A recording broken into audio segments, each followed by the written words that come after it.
So let us discuss about ionotropes and vasopressors. So most of the ionotropes and vasopressors act mainly on the alpha or the beta adrenergic receptors, and they are the agonist of the receptors. If you see the beta adrenergic receptors, and it is mainly a G protein coupled receptor which increases the CAMP and the protein kinase A. And when it comes to myocardial metabolism, the beta 1 adrenergic receptors increases the oxygen consumption, causes positive chronotropy, and increases the contractility, increases the stroke volume and cardiac output. When it comes to beta 2 adrenergic receptors, it causes vasodilation of the coronary and the peripheral arterioles. Okay.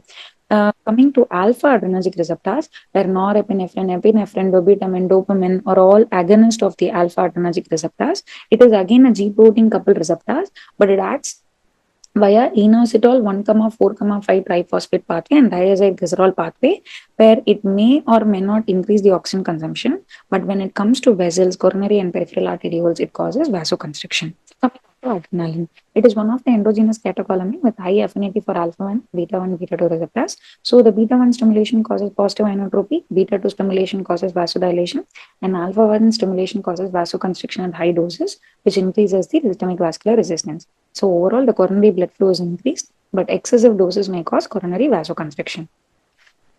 Indications: adrenaline is used in shock, especially in cardiogenic vasodilatory shock, in cardiac arrest, in bronchospasm, anaphylaxis, refractory asthma, and as a part of the local anesthesia, and especially in symptomatic bradycardia or heart block, which is not responding to atropine or pacing. Okay.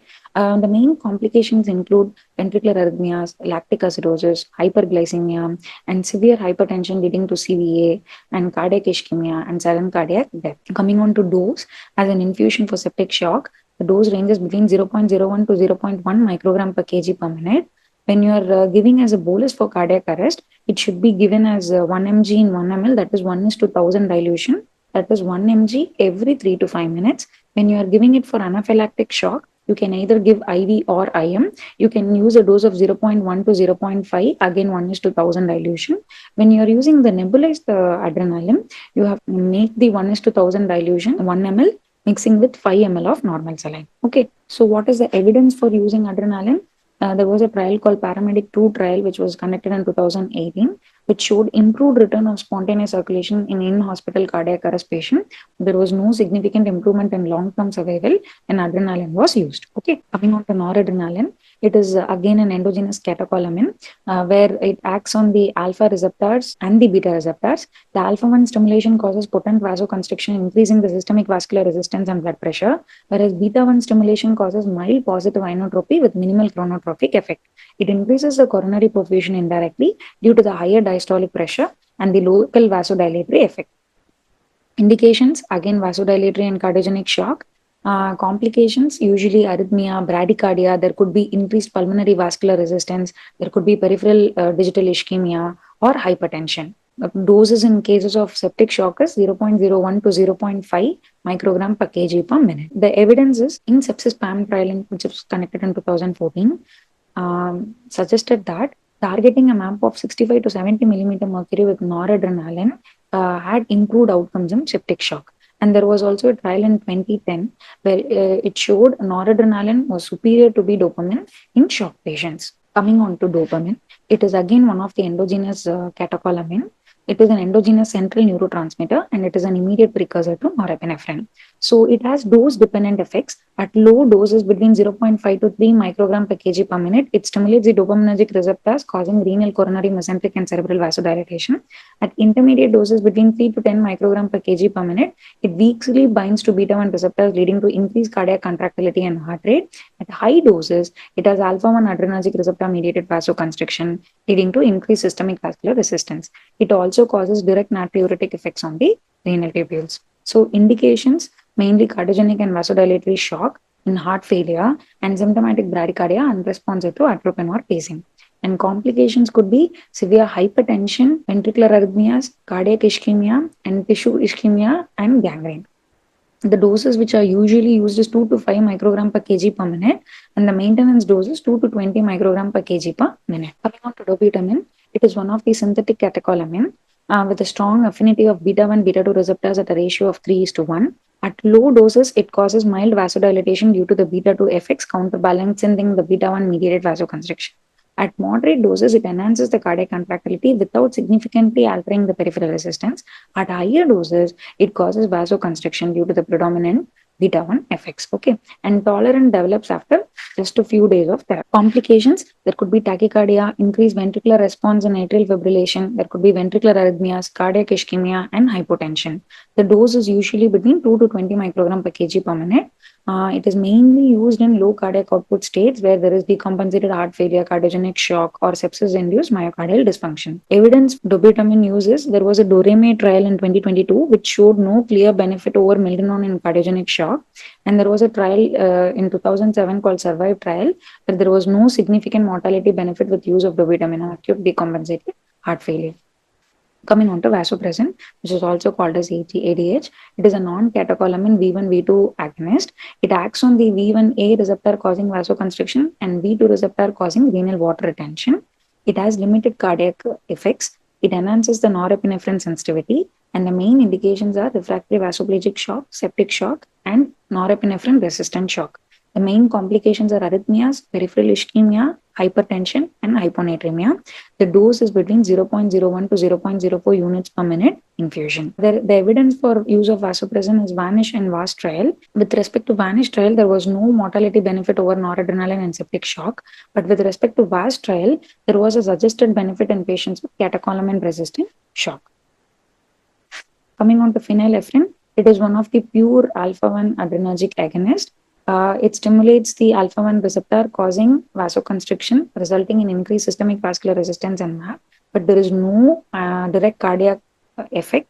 It is mainly used in hypotension due to vagal stimulation or medications, mainly used in aortic stenosis with hypotension. The complications are reflex bradycardia, severe vasoconstriction leading to peripheral ischemia, and the dose is like 0.4 to 1 microgram per kg per minute with a total dose of 200 microgram. Coming on to levosimendan, it is one of the calcium sensitizer and also PDE3 inhibitor, which is a mild effect. It enhances the troponin C binding and opens the ATP-dependent potassium channels. Overall, it increases the contractility and also causes vasodilatation. It has an active metabolite which has a half-life of more than 80 hours. It increases the contractility without raising the intracellular calcium. It vasodilates via potassium channel activation. It is mainly used in decompensated heart failure, low cardiac output states, and as a bridge therapy before heart transplantation. And the main side effects are hypotension, tachycardia, and arrhythmias. And the loading dose is between 6 to 12 microgram per kg over 10 minutes, followed by 0.05 to 0.2 microgram per kg per minute over 24 hours infusion. So coming on to evidence with the use of levosimendan, there was a trial, SURVIVE trial in 2007, which showed no mortality benefit over dobutamine in acute heart failure. There was a LIDO trial in 2002, which showed some hemodynamic improvement in severe heart failure. And there was a trial called Leopard's trial in 2017, where in adults with sepsis, a 24-hour infusion of levosimendan in sepsis was not associated with less organ dysfunction or mortality compared with placebo or a standard treatment. Coming on to other inodilators, milrinone, which is a phosphodiesterase 3 inhibitor. It inhibits phosphodiesterase E3, increases the CAMP, leading to positive inotropy and vasodilation. It mainly increases the cardiac output and reduces the afterload. Mainly used in cardiogenic shock, low cardiac output state, post-cardiectomy shock, and also in SAH. And main complications are, if there is renal failure, the drug can accumulate. There could be ventricular arrhythmias, myocardial ischemia, and thrombocytopenia. And the dose is between 0.375 to 0.75 microgram per kg per minute IV infusion. And there was a trial called Optum CHF trial in 2000, which showed no survival benefit and increased risk of hypotension. There was a trial called DOREME trial in 2022, which showed no clear superiority over dobutamine in cardiogenic shock. Coming on to methylene blue, it is a guanylate cyclase and nitric oxide synthase inhibitor. It inhibits the nitric oxide mediated cyclic GMP production, leading to smooth muscle vasoconstriction. It increases the vascular resistance and independently of the catecholamines. It is mainly used in refractory vasoplegic shock. The main complications would be risk of serotonin syndrome and hemolytic anemia and G6PD deficiency. There was a meta-analysis in 2024 which showed use of methylene blue may not reduce the mortality in patients with distributed shock, but may shorten the duration of mechanical ventilation, ICU length of stay, and hospital length of stay. Coming on to Centaquin, which is a resuscitative agent, and it is an alpha adrenergic receptor agonist. It acts on the venous alpha to B adrenergic receptor to cause vasoconstriction, increasing the venous return to the heart, improving cardiac output and tissue perfusion. It also stimulates the central alpha to A adrenergic receptors to reduce the sympathetic drive, leading to decreased systemic vascular resistance and improved blood perfusion. So it converts the unstressed venous blood volume to the stress volume to maintain the circulation during shock. But it does not act on the beta adrenergic receptors, so there is reduced risk of cardiac arrhythmias. The main indications are it is used as a resuscitative agent in hypovolemic shock. It can improve the blood pressure, blood lactate level, and overall tissue perfusion in hypovolemic conditions. There are no significant complications, but minor side effects could be transient hypotension, respiratory depression, lactic acidosis, a dryness of mouth, and drowsiness. The dose will be initial dose of 0.01 mg per kg IV infusion and 100 ml NS over 1 hour. And the maintenance dose can be repeated if the systolic BP is less than or equal to 90 millimeter mercury, but not before 4 hours of the previous dose. And the maximum dose per day should be 3 doses per day, which can be continued for 2 days if needed. Okay. So this completes our vasopressors on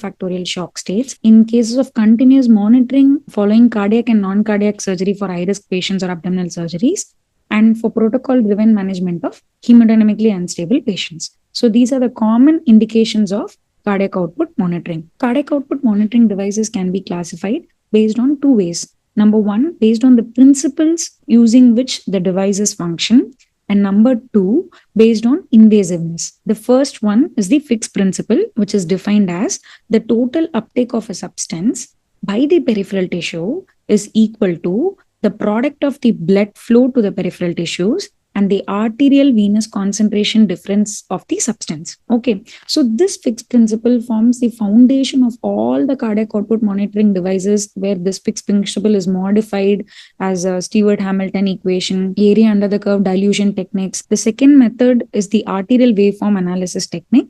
The third principle is the transthoracic impedance and bioreactance.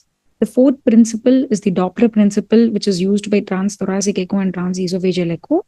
And the fifth principle is the indicator dilution techniques, like as used in pulse dye densitometry and lithium dilution technique. So based on the invasiveness, the cardiac output monitoring devices can be divided into three. One is invasive, minimally invasive, and non-invasive. So what is the invasive one? We all know it is the pulmonary arterial catheter, which can be used intermittently or continuously to measure the cardiac output. And it is considered to be the gold standard for cardiac output measurement, right?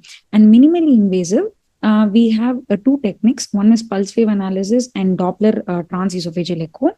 In pulse wave analysis, there could be calibrated and uncalibrated devices, where to calibrate ones are Pico plus, Litco plus, volume view, which also uses transpulmonary thermodilution, and uncalibrated ones are flow track and Litco, which mainly uses the pulse wave analysis. And the non-invasive ones are bioimpedance, bioreactance. Now, what is calibration? The calibration is something every monitoring device has to undergo to eliminate or reduce bias in continuous measurements. Okay, so it mainly measures the precision and accuracy. So what is precision? When you measure repeatedly, it should show the same results. And what is accuracy? It is when you measure a value, it should be close to the actual true value, which is obtained as a gold standard. So in a hemodynamic monitoring device, the calibration ensures the measured value like cardiac output, blood pressure, vascular resistance reflect the true physiological conditions. So basically, the goal of the calibration is to align the device readings with the gold standard or reference value, ensuring that the values match the actual physiological condition, and it is not being biased by the machine's environmental sensor conditions, or because of wear and tear of the device itself, or because of the varying physiological conditions. Calibration can be external calibration or internal calibration. So what is external calibration? You use some technique to measure a standard cardiac output value. Okay, for example, in pulmonary artery catheter, you use thermodilution technique. In Pico volume view, you use transpulmonary thermodilution, lithium dilution technique. You are using a technique to measure a standard cardiac output value, and then you serially measure and adjust according to the baseline calibration. Okay, that is called external calibration, where it is more accurate, but it requires intermittent recalibration. Okay, it always requires either an arterial or a venous catheter, and the common devices which come under this category are Pico, Litco Plus, Volume U, and pulmonary artery catheter. All of that comes to calibrate externally.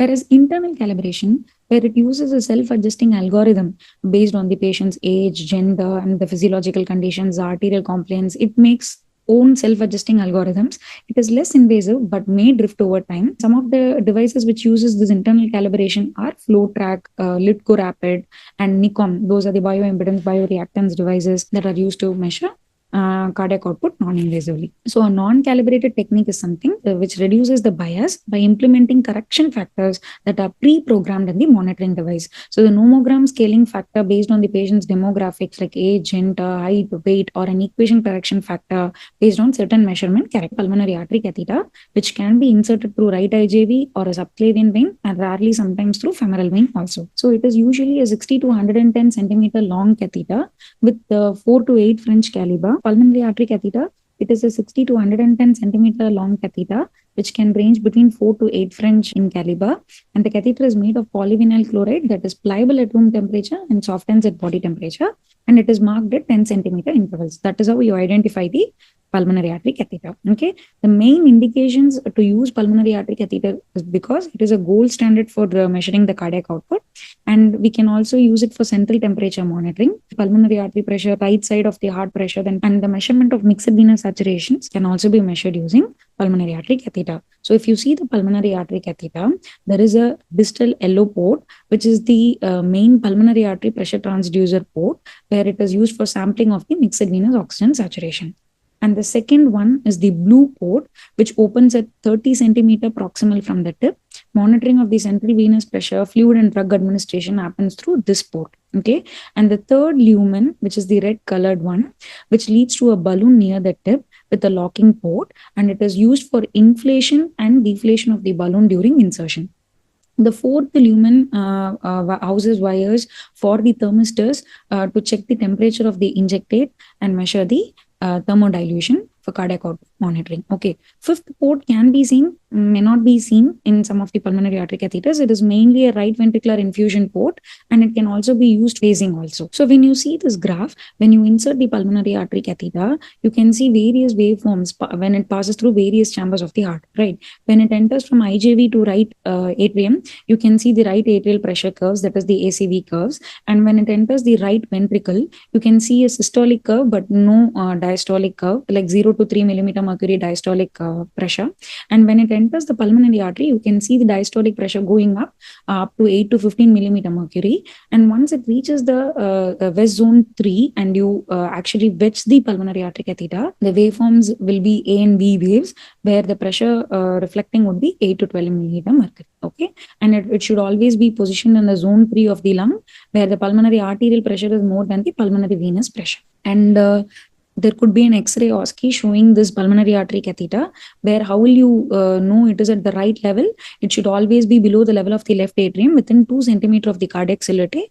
And when you aspirate the blood from the tip of the catheter, it should show values similar to the arterial blood gas value. So as I told you, the cardiac output is evaluated using a thermodilution technique, using a modified Stewart-Hamilton equation. So when after a predetermined amount of cold saline is injected into the proximal port of the PAC, thermal variations of the blood is measured, and the cardiac output and other indices are derived then using thermodilution curve generated using calculations based on the Stewart-Hamilton equation. So this is the picture showing the thermodilution, where you inject through the IJV, and then you measure the cold saline at the pulmonary artery near the West zone 3, where it is wedged. And you can see this type of curves will be formed, a thermodilution curves will be formed.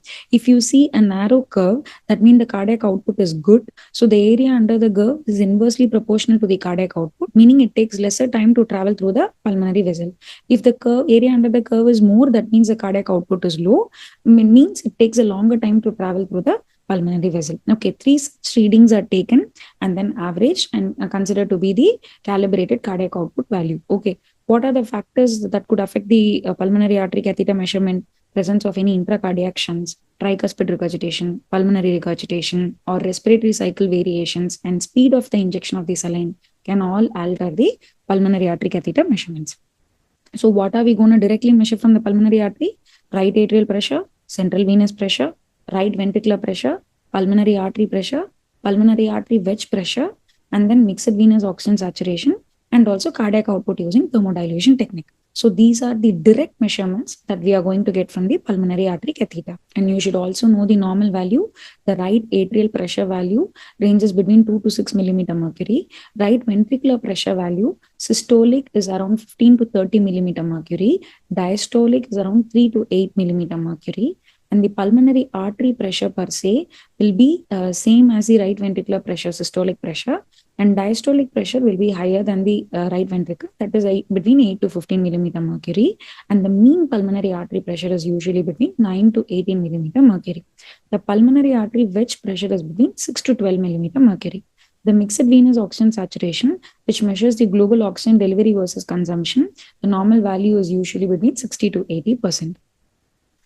And the thermodilution cardiac output using Stewart-Hamilton method, the normal value is between 4 to 8 liters per minute. What are the derived parameters which we are going to get from the pulmonary artery catheter? We can get cardiac index, systemic vascular resistance, pulmonary vascular resistance, stroke volume index, oxygen delivery, and oxygen extraction ratio. Okay, the normal value of the cardiac index is 2.5 to 4 liters per minute per meter square. Coming on to systemic vascular resistance, it is between 800 to 1200 dynes per centimeter. Pulmonary vascular resistance ranges between 100 to 250 dynes per centimeter. Stroke volume measures between 60 to 100 ml per beat. Stroke volume index is between 33 to 47 ml per beat per meter square. Oxygen delivery is between 900 to 1100 ml per minute. And oxygen extraction ratio is usually between 20 to 30%. How the pulmonary artery catheter can be used for continuous monitoring, where there is a copper thermal filament which is embedded 30 centimeter proximal to the tip such that it is approximately in the right ventricle. It heats blood in the right ventricle, which is detected by the thermistor at the catheter tip, and the change in the temperature over time is computed and cardiac output is measured. And the cardiac output values are updated every 30 to 60 seconds and average value is displayed. So what are the complications that could happen during insertion? Arrhythmias, right bundle branch block, complete heart block, catheter misplacement, knotting, vessel or valve rupture. And complications due to catheter, which is common for all the catheters, like infection, thromboembolism, pulmonary infarction, pulmonary artery rupture. And there could be misinterpretation of data because of improper leveling and zeroing, improper location of the tip other than the zone 3, and overestimation or underestimation due to improper filling of the balloon. So what is the evidence for the use of pulmonary artery catheter? There was one trial called Pacman trial, where it was a randomized controlled trial, where they found no clear evidence of benefit or harm by managing critically ill patients with a pulmonary artery catheter. ESCAPE study, which was an evaluation of study of congestive heart failure and pulmonary artery catheterization, where they found no superiority in terms of decreasing mortality or length of the hospital stay in patients hospitalized with severe symptomatic and recurrent heart failure. Coming on to ARDS, in ARDS FACT trial, where they used pulmonary artery catheter versus central venous pressure and liberal versus conservative fluid management in patients with ARDS, where pulmonary artery catheter did not confer any benefit when it came to fluid management in ARDS. So overall, there is no benefit in critically ill patients. There is no major benefit in cardiac failure patients.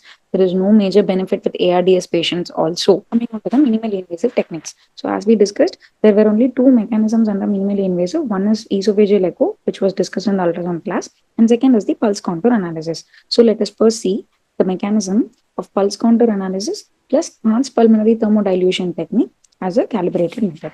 So what is the device which commonly uses both the techniques to evaluate cardiac output? Echo, volume view, and Lico Plus. Okay, what monitor is this? This is the volume view monitor, where you can see using transpulmonary thermodilution technique, it measures the global end diastolic index, most of the cardiac output hemodynamic values. Okay, and this is a picture showing Pico Plus, which also uses transpulmonary thermodilution and pulse contour analysis. So let us discuss quickly in brief.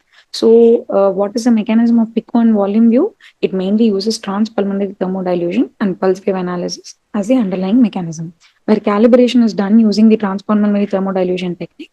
intermittently. A cold injectate is used to derive the cardiac output. So cold saline is injected into the central venous catheter, and there will be an arterial cannula which is placed in the major artery like femoral, axillary, or brachial artery, which has an integrated thermistor. So when you inject this cold injectate, this thermistor will sense and it will create a thermodilution curve, okay, across the pulmonary vessels to the femoral vessels, right? That is why it is called transpulmonary thermodilation. When the transpulmonary thermodilation curve comes, it applies the same modified Stewart Hamilton equation to find out the cardiac output, okay. And it also utilizes the pulse contour analysis for the continuous waveform analysis and continuous cardiac output monitoring. The main limitations are the arterial compliance may be a major limitation factor because it could be non-linear and it changes with age and it varies between individuals. And usually cannulation through the femoral vein should be avoided because it can cause the overestimation of the intrathoracic blood volume. If suppose you decide femoral vein is the site for the central venous catheterization, then do it in two different limbs. If you're putting the central venous catheter on the right side, put the arterial catheter on the left side so that the crosstalk phenomenon will be avoided. So compared to the pulmonary artery catheter, the additional values that you're going to get with PICO and volume view is that global end diastolic volume, intrathoracic blood volume, extravascular lung water, and pulmonary vascular permeability index, which may be used to differentiate many things, whether it's a cardiogenic pulmonary edema or it's a ARDS, using these values. So if you see the parts of the volume view, there will be a femoral catheter which will be attached to this sensor. This femoral catheter is an arterial catheter, and there is also a thermistor manifold which will be attached to the central venous line. So you can see this is the central venous line which is attached to the thermistor manifold. So when you inject the cold injectate, it goes through this cannula, and then there is a femoral artery catheter which is attached to the sensor. So this cold injectate travels through the heart and then it comes to the femoral artery, and then this is being sensed by the sensor and the thermodilution curve comes, and there will be a simultaneous calibration using the transpulmonary thermodilation technique, and there is a continuous cardiac output monitoring because of the pulse contour analysis technique, okay. In the same way the PICO also functions. So what are the measurements we are going to get from the PICO and the volume view? Cardiac output, cardiac index, stroke volume, systemic vascular resistance index. Along with all of that, we are going to get extravascular lung water, where the normal value is between 3 to 7 ml per kg, pulmonary vascular permeability index, where the normal value is between 1 to 3, and global end diastolic volume, which ranges between 680 to 800 ml per meter square, and global ejection fraction, which measures between 25 to 35%. Errors, there could be indicator recirculation, indicator loss into the lungs in patients with pulmonary edema, or errors due to arrhythmias, respiratory variation can happen, presence of intracardiac, intrapulmonary shunt can lead to variations of the cardiac output measurements, and valvular regurgitation can alter the cardiac output monitoring. Coming on to pulse power analysis, that is LITCO plus or LITCO TM. So this is the picture of the LITCO monitor, where you can see it uses a lithium as the thermodilution technique, as a dye dilution technique to calibrate the system. So it uses the lithium dilution for intermittent cardiac output calibration and pulse power analysis for the continuous cardiac output monitoring. It functions using the mechanism of conservation of mass and energy. And similarly, when you give lithium, there will be a thermodilution curve which will be formed, and using Stewart Hamilton equation, the cardiac output value will be calculated. And for continuous waveform cardiac output monitoring, it uses the pulse power analysis. The effect of the waveform artifacts are minimal, and it is less affected by the damping due to the time-based autocorrelation approach. Okay, it is minimally invasive. It requires arterial and venous access. So as I told you, it uses the lithium dilution as the calibration technique. So intermittently, the lithium is being injected 0.5 to 2 ml boluses of lithium chloride is injected through a central venous catheter. And then this is sensed by an arterial cannula where the sensor is attached and the thermodilution curve forms. So using the area under the curve and the Stewart Hamilton equation, the calibration will be done. And using pulse power analysis, there will be a continuous cardiac output monitoring. Coming on to LITCO Rapid. So it has the same name. It doesn't function in the same way as LITCO Plus. Okay. So it just has the same name because it uses the conservation of energy, but not mass. Okay. It applies the Wien-Kessel model of the arterial compliance, where the shape and the area under the arterial pressure waveform will provide the information about stroke volume.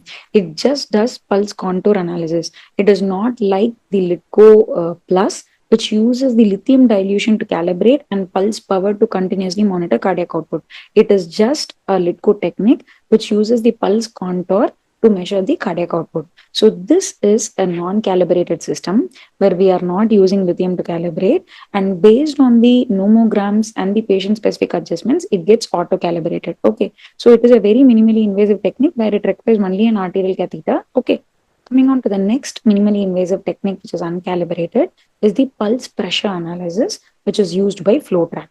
Basically, the flow track is the arterial line sensor which we attach to the arterial line, and Vigilio is the processing and the display monitor which we see. So this is the flow track and the Vigilio monitor. Here, pulse pressure analysis is the basic mechanism where the system samples the arterial pressure waveform at 100 Hz over 20-second intervals, generating 2000 data points. So the flow track and Vigilio, basically it is an arterial pressure based cardiac output monitoring technology that estimates stroke volume and cardiac output using arterial waveform analysis. Here also the mechanism is conservation of energy and dynamic arterial compliance model. Okay, it is also internally calibrated and it adjusts according to the vascular tone. Okay, there is no need for manual calibration. It doesn't need an indicator.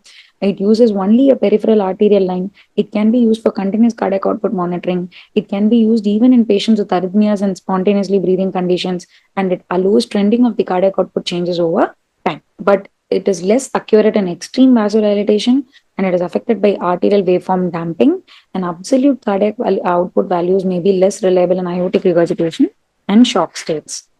If you see this table, so we saw fixed principle is the baseline principle, gold standard principle used in all the techniques with some variations as Stewart-Hamilton equation. Now, pulmonary artery catheter is being considered to be the gold standard for cardiac output monitoring.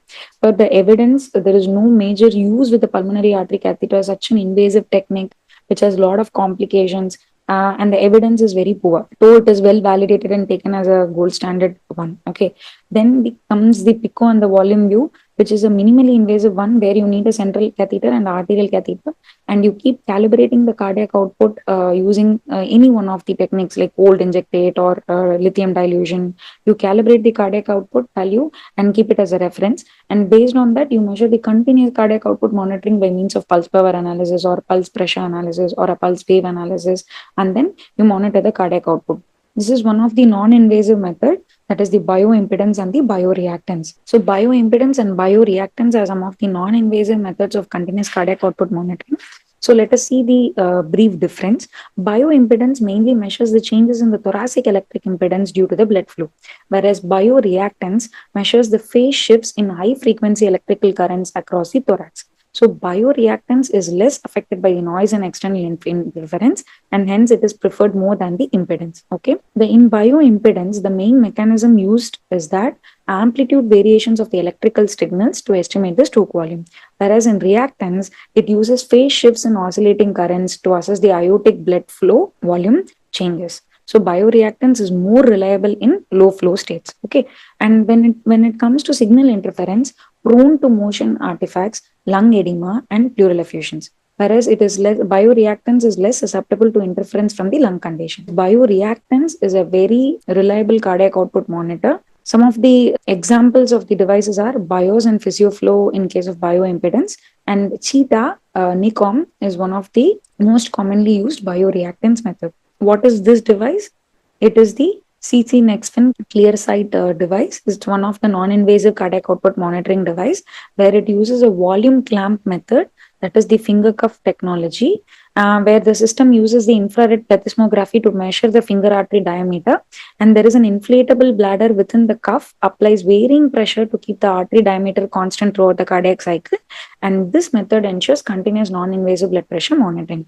And along with this volume clamp method, there is the pulse contour analysis which keeps happening, where the brachial arterial pressure waveform is reconstructed from the finger BP using a transfer function, and then cardiac output is monitored using non-invasive technique.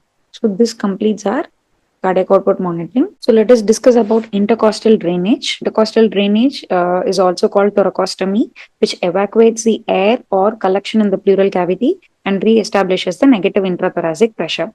So the main intention is to allow the lung to re-expand and restore the physiological ventilation and cardiac function. The main indications are either there should be a pleural collection, like in form of effusion or a hemothorax, or there is a pneumothorax. If you see the guidelines, British thoracic and American thoracic guidelines, in cases of primary spontaneous pneumothorax, if the pneumothorax is small, then you can wait.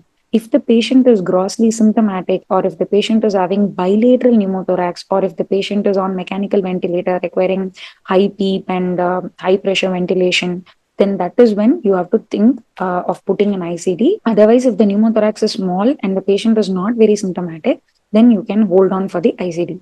Number two, if the patient is elderly, having some underlying bullous lung disease, and chronic smoker, having secondary spontaneous pneumothorax, then in such case you have to put an ICD according to both the guides. In case of malignant pleural effusion, unless the patient is symptomatic, you need not drain the pleural effusion.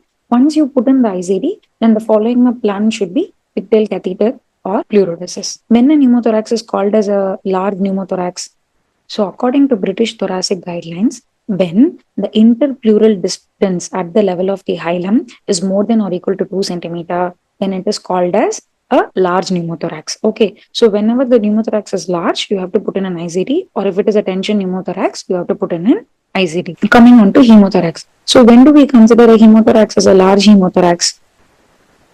When the values are less than 300 ml, then you need not put an ICD, you can wait.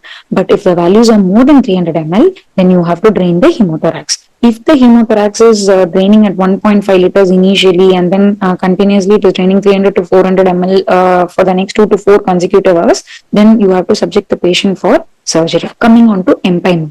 So when you take the diagnostic pleural fluid with a suspicion of complicated parapneumonic effusion, you have to first assess the pH. If the pH is less than 7.2, then you have to immediately put in the ICD by using ultrasound guidance. Okay. And if the pH is between 7.2 to 7.4, then you can send a lactate reagentase, where if it is more than 900, then you can think of chances of complicated parapneumonic effusion and put an ICD.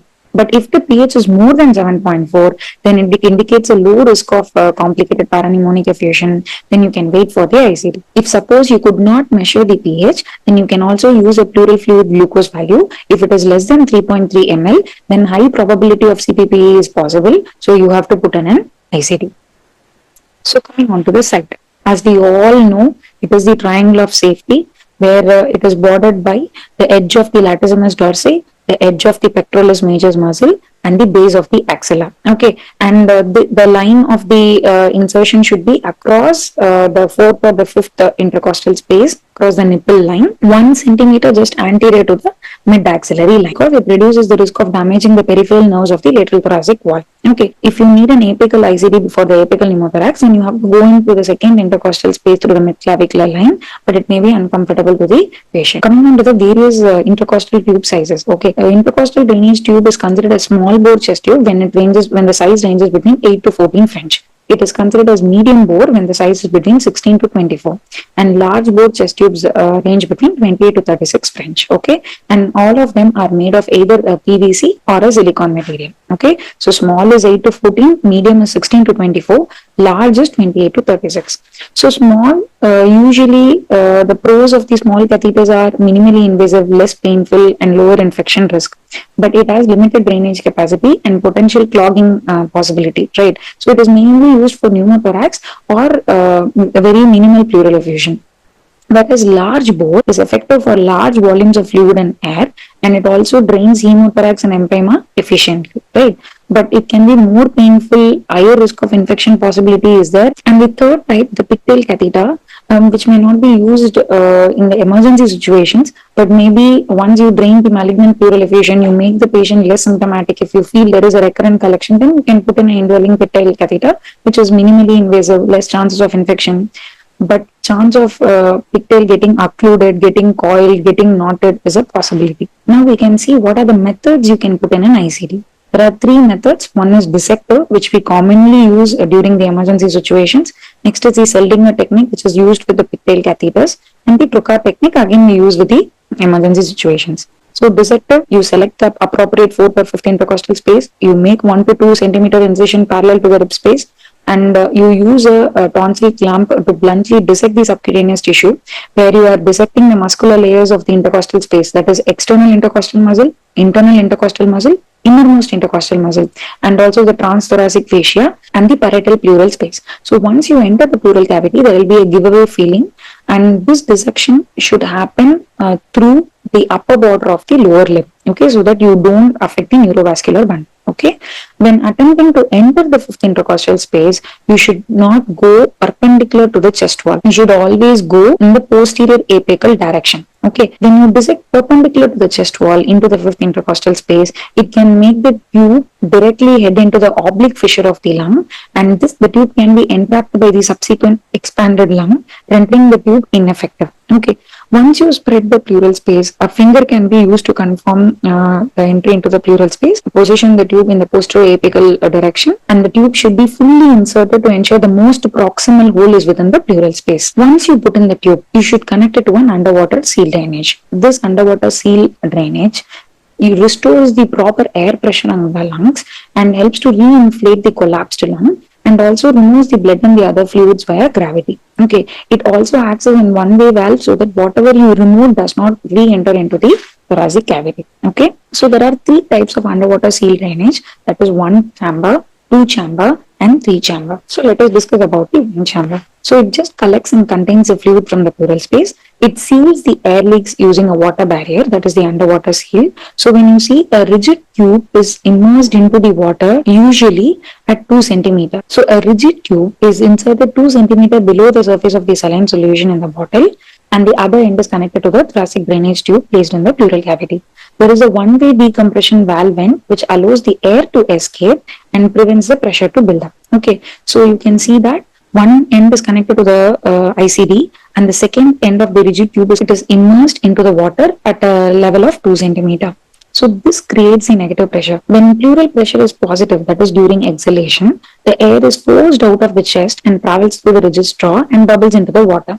And excess air is vented out into the atmosphere, where there is a vent tube, and it should be kept open in a single chamber tube. Okay, when the pleural pressure is negative, that is during inhalation, some of the water moves into the rigid tube, but it cannot enter back into the space because a negative pressure is already created at 2 centimeter depth, right? So this water seal prevents the air re-entry and acts as a one-way valve. Okay. So what are the limitations of one chamber?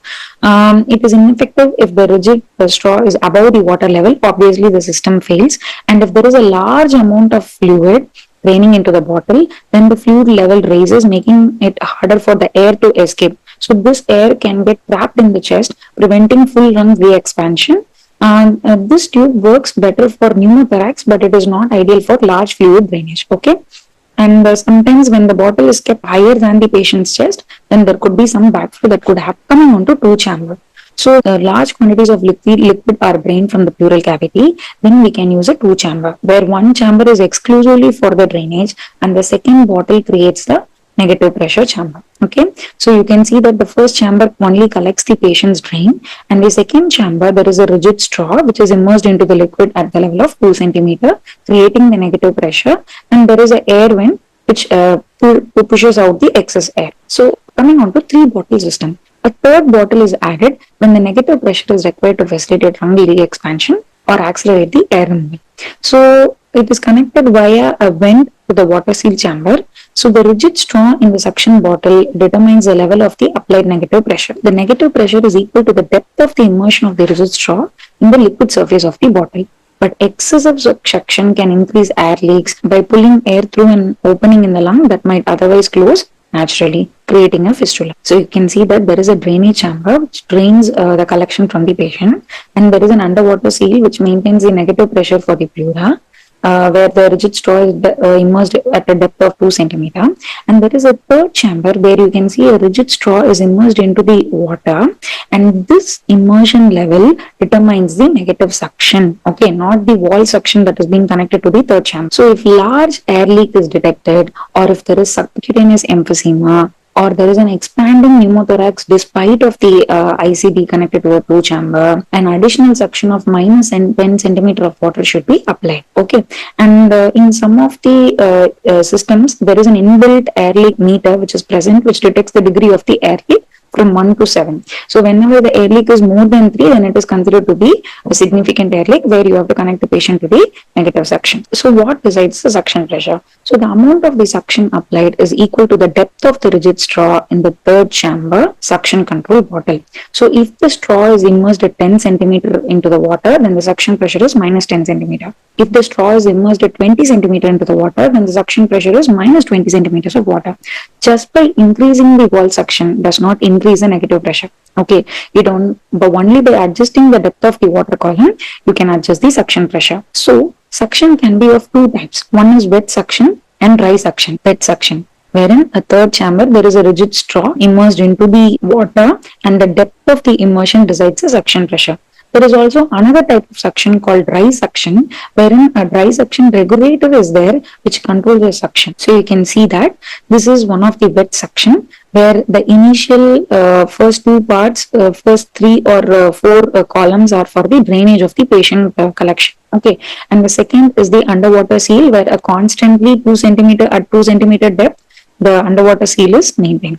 And the third chamber, which is the suction control chamber, where the depth of the immersion decides the suction pressure, not the wall connection. Coming on to the dry suction, you can see this is the collection chamber, this is the water immersion chamber, and third, there is no suction control chamber, but there is a suction control regulator where the suction control can be set between minus 10, minus 15, minus 20, minus 30 based on the patient's clinical condition, and the dial can be adjusted. Whereas in wet suction control, you have to immerse the rigid tube in the third chamber according to particular length. For example, if you are immersing at 10 centimeter, then the suction is at minus 10. If you are immersing at 20 centimeter of water, then it is at 20, minus 20. What advantages and disadvantages of the wet and dry suction control?